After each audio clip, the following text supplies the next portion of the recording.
Price or politics? Hi, I'm Dave Arnott, the Christian Economist. You know, the definition of economics is the production and distribution of scarce resources. And in today's program, we talk about that distribution. We are presented with a really fascinating example of what happens when we move from a price to a political format for distributing products, specifically with the COVID vaccine. In his very good book, Gregory Mankiw writes this about shortages. In response to a shortage, some mechanism for rationing will develop. The sellers could ration the product according to their own personal biases, selling them only to friends, relatives, or members of their own racial or ethnic group. This is what has happened with the COVID distribution. Most products get distributed by price. It has been distributed by political favor. My wife Ginger and I got our vaccines quite early, and people often ask, how did you get that? Well, the answer is because I'm a member of an advisory group for a hospital and they gave it to us first. Look, it had nothing to do with the ones and the twos and the A's and the B's that you've heard in the media. They distributed it to people who had political connections. I had a political connection. My wife and I got the vaccine first. My consulting partner, who I've worked with for 15 years, mentioned a few days later that he and his wife got the vaccine.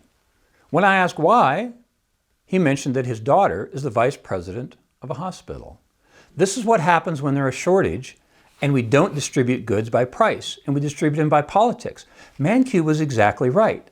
They get distributed to friends and family or groups of your own ethnic or racial group. This is a bad way to distribute products, especially when Christians like us are concerned about the poor. There's a third example. Another extended family member mentioned to me that she and her husband were getting the COVID vaccine somewhat early. So when I asked why, she said that her sister-in-law works at a daycare where there's one of the attendees is the daughter of a doctor. Let me give it to you from the other direction. The doctor wanted to protect his daughter from COVID, and so he made an offer to vaccinate everyone who worked in the daycare and their family members. 3 examples in which the distribution of the COVID vaccine took place via political party as opposed to price. The graph. Well, in economics, we use 2-dimensional graphs quite a lot, and the one on your screen right now shows what happens when there's a shortage. Mankiw in his book uses ice cream. So you'll see in the graph on the left, at equilibrium, in economics we say where everyone votes, that's the equilibrium. The price is $3 and the quantity demanded is 100. When the government lowers the price to $2 in the graph on the right, the quantity demanded goes to 125 because at lower prices, people demand more. But the supply goes to 75. Looking again at the second graph, you'll see that now there's a shortage of 50. How do you deal with this shortage of 50? Look, it always happens. It can be ice cream cones, it can be the COVID vaccine, it could be bread in Israel, it could be just about any product in Venezuela. The reason there are shortages is because the government put a price ceiling on the product or service. The example in Egypt, I'll use dollar figures for this example. Let's say bread was going for $1 and the government decides that's too expensive. So they force the price down to 75 cents. That's called the price ceiling. Well, you would think that would be good for the poor, but it's bad for the poor. Because here's what happens. The baker closes the front door, opens the back door, and sells on the black market at $2. The rich get all the bread they want. What happens to the poor? The supply is decreased. This happens over and over and over again. It is an economic law that we can't deny. Price or politics? How should we distribute goods in a free environment? Rent control is a good example of a price ceiling. There's rent control in New York City. Some economists have called it the best way to destroy a city other than bombing. It destroys the quantity and quality of housing. So we should be astounded that in 2019, the state of Oregon put a price ceiling on rents. Has no one studied economics in the entire state of Oregon to understand what the outcome will be? Because my sophomores at Dallas Baptist University know what the outcome will be. When you put a price ceiling on something, you get less of it. This hurts the poor, who we as Christians are concerned about. In practice, My wife and I have had many discussions with very good Canadian people who really like their system of healthcare, but they admit there are queues. Well, now, from the Christian worldview, we know that the people who maintain the queue have a fallen nature. How do they behave if they wake up sick? Do they put themselves at the bottom of the queue? Perhaps they do, because the Canadians defend this system. Let's consider a medical doctor who wakes up in Canada sick. Her labor belongs to the government. Can she treat herself? Can she treat her son? How far does that go? Her nephew? Her sister-in-law? What about the neighbor? How far down the street can she go distributing this good that doesn't belong to her? See, socialists are really good at demand. They're terrible at supply. And what they don't understand is when you put a price ceiling on something, the supply goes down. The rich get all they want. That's not a problem. It's the poor who get hurt when there's price ceilings, and that's who we're concerned about as Christians. When we were debating the very expensive Obamacare project, I mentioned to a medical doctor, look, I'm an economist, so why don't we just increase the supply of medical care? Let's make medical school free. Let's make nursing school free. Let's make med tech school free. It'd be much cheaper than Obamacare. This would increase the supply and drive down the cost. And he had a really interesting answer that I hadn't thought about. He said, we don't have to, because there are doctors and nurses and med techs flooding into the United States from other countries. Why do they do that? Actually, think about this. Next time you drive by a doctor's facility, notice the names and how many seem perhaps that they were immigrants to the United States. Why did they come to this country? There's one simple answer. As the graph in front of you now shows, U.S. medical doctors make an average of $313,000. In the UK, they make an average of $138,000. Should I repeat those numbers? In the U.S., doctors make an average of $313,000. In the UK, they make $138,000. This answers the question, why so many Indian-born doctors don't stop in the UK, which has actually a closer relationship than does the United States. They come to the United States because we have an open market where the price distributes medical care, and we have a greater supply. This is good for the poor. In an article in the Wall Street Journal recently, the title is Medicare for All Could Mean Doctors for None. Under single payer, drastic pay cuts for physicians would drive sharp young people into other more lucrative fields. Say, don't worry. People with political connections will get all the medical care they need. It's the poor who will suffer.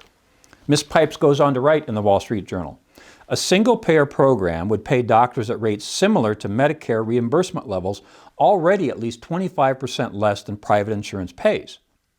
According to estimates by the Mercatus Center, under the current legislative drafts of Medicare for All, government rates over the first decade would be 40% lower than those paid by private insurers. That amounts to an enormous pay cut for doctors, says Ms. Pipes in the Wall Street Journal. Ms. Pipes is correct. When you force down the price and put a price ceiling on, your supply decreases. You can do this in real life, or I can do it on a graph in the classroom. It is an economic law that won't go away. An often cited example shows that 31% of physicians nationwide were not willing to accept new Medicare patients. They've reduced their supply at the under equilibrium price that Medicare pays. Look, here's a personal example again. A family member of ours twisted his knee on a Sunday, saw the doctor on Tuesday and had surgery on Thursday. How is there such a huge supply? It's because medical care is distributed by price, not politics. Another friend of mine who I taught with at Dallas Baptist University for many years, she and I have taught together at Lithuania Christian College, and she was there recently, and I saw her and she had twisted her knee, much like my friend in the United States. The first time I visited with her, she was excited because she was going to get the knee surgery for free because they had socialized medicine. As time went on and she hobbled around her very small apartment there for months, she decided she wasn't going to get it for free and came back to the U.S. and paid the price. But there was a little incident in the story which I haven't told you. At one point in talking to her, she said, I have a friend who is a friend of the doctor. he might move me up the list. Do you realize what she just said? She was going to get it distributed to her because of her friend's connection. You know, Gregory Mankiw is right in macroeconomics. When there is a shortage, it just gets distributed to friends and families and those of your own ethnic party or those of your own race. So you have to think in the United States, who's closer to a medical doctor in their family? A rich white family or a poor black family? When you decrease the supply, the rich will always get enough. It will be sold out the back door, much like bread in Egypt or any product in Venezuela. When you distribute by politics, those who have political connections get the resources. Ginger and I had a fascinating discussion with a British couple about my age one time. They were explaining the UK system in which it's about 90% socialist or nationalized and maybe 10% private. And we had a nice talk about it, and she was defending the system. She thought the queues were fair. She thought they got very good care. But then she happened to mention that she and her husband have a savings account specifically for the incidents in which one of them gets sick, so they can go to private. So she just admitted that they don't like the socialist system. There was a pause in our discussion for quite a long time, and then she asked this question: why do you Americans not like socialism?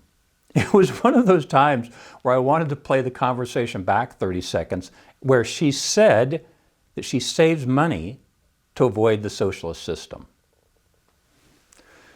Denying the fallen nature, Romans 3:23 says, all have sinned and fall short of the glory of God. All is the operative word there. Socialists realize how business people are fallen, but they fail to realize how government officials are fallen. Those who maintain the queue, those who distribute the goods. Everyone is fallen. So we have to ask the question, in a fallen system, what is the best way to distribute goods so that the poor get more of them? It's quite clear that a price system is better at distributing goods and services than is a political system. Students in my class at Dallas Baptist University have a difficulty understanding this scarcity idea. When I say shoes are distributed by price, they say, well, I have plenty of shoes. When I say a computer is distributed by price, they say, I have one and that's plenty. But see, it's when we get to something like COVID that really is scarce. Now they understand that their limited number of shoes and their limited number of computers really are distributed by price, and that is a good way to distribute goods. The free market distributed goods to the poor better than the political system does, because political people are fallen, just like business people are. In my little book, Economics and the Christian Worldview, I explain creation, fall, redemption. We are in a fallen world. God made the world perfect. Fallen humans have messed it up. How do we as Christians take the resources at hand and redeem them so that we can serve the poor? You know, one of my also favorite phrases in the classroom is, if you love your neighbor as you love yourself, you will distribute goods that your neighbors demand, and you will make a profit. See, this free market system has this amazing way of rewarding both parties at the same time when items are distributed with a price system. Price or politics? Economics is about the production and the distribution of scarce resources. If you love your neighbor as you love yourself, you will distribute goods that your neighbor demands. If you love yourself, you'll make a profit while doing so. Price and politics. I'm Dave Arnott, the Christian Economist, where our slogan is, fear God, tell the truth, earn a profit. See you next time.